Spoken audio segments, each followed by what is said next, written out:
The Russian River Coho Water Resources Partnership is a group of agencies and nonprofits that is working together to try to develop solutions that are good for both fish and people.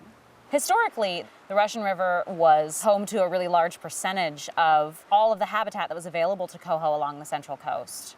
Well, in order to survive and really to thrive, fish need plenty of cold, clean water. They need access to their spawning grounds, clean gravel, lots of woody structure, and of course an adequate food supply. Upland conditions, in particular native vegetation cover, are really critical in maintaining healthy stream systems that can support salmon and other aquatic organisms.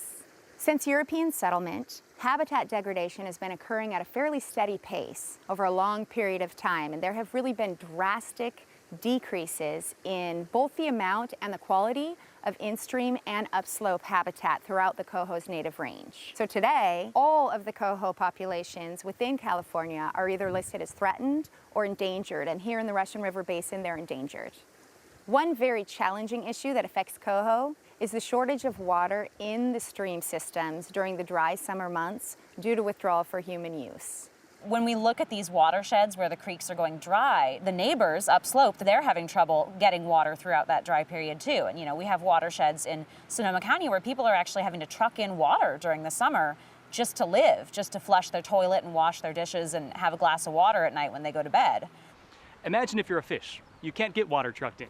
People aren't going to truck in water just to dump in pools. So what we're trying to do is find ways that people who live in the watershed or are trying to make a living don't have to pump water from groundwater or from the streams. Everybody knows it rains a lot in the winter and not in the summer. And to make it through that period, they may have to turn to groundwater or to streams to get that water supply. So if we can store winter water and use it in the summer, and people are not directly diverting from the streams, then we can figure out a way to keep the water in the streams for the fish and have people have water for themselves. Whether that's water stored in the ground through stormwater management, through recharge, through off-stream storage in ponds, through roof water harvesting tanks to catch water off your roof and store it, use it in the dry season. Frost protection is another interesting issue.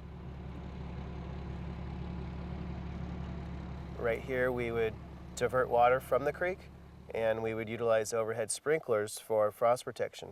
When talking with Sodioni RCD, we realized that frost protection using water was going to be a problem in the future, in the immediate future. And we figured out our best solution for this project would be to utilize wind. The wind machine, now we're covered to probably about 97%, much better than utilizing the water because we're out of the creek and we're helping the fish. The groups that this partnership represents can address the legal issues with water rights, can address the scientific complexities in dealing with water management, and be the on-the-ground experts to get those projects implemented. One of the things that we're trying to do in this project is collect the stream flow data to inform not just what's going on in the stream, but to inform the permitting process. And another piece is help navigating the water rights process. And traditionally, that's been the elephant in the room. Nobody wants to talk about stream flow, diversions, and water rights, and so we want to open up that conversation and start to work through these and find solutions that benefit both fish and people. The Grape Creek watershed is a great example of a place where we've used a number of different strategies to try to recover coho populations.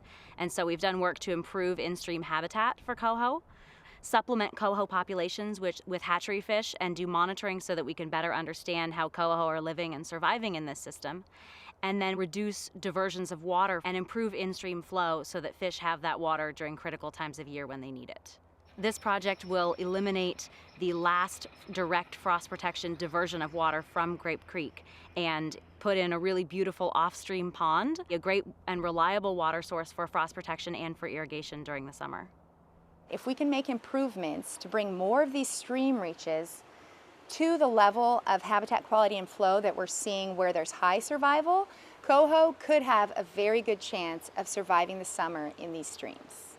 We believe that if agencies and nonprofits continue to work together, and that if neighborhoods continue to come together to make smart decisions about how they're using water, that we'll have enough water in the creek for fish and enough water so that landowners have a reliable source.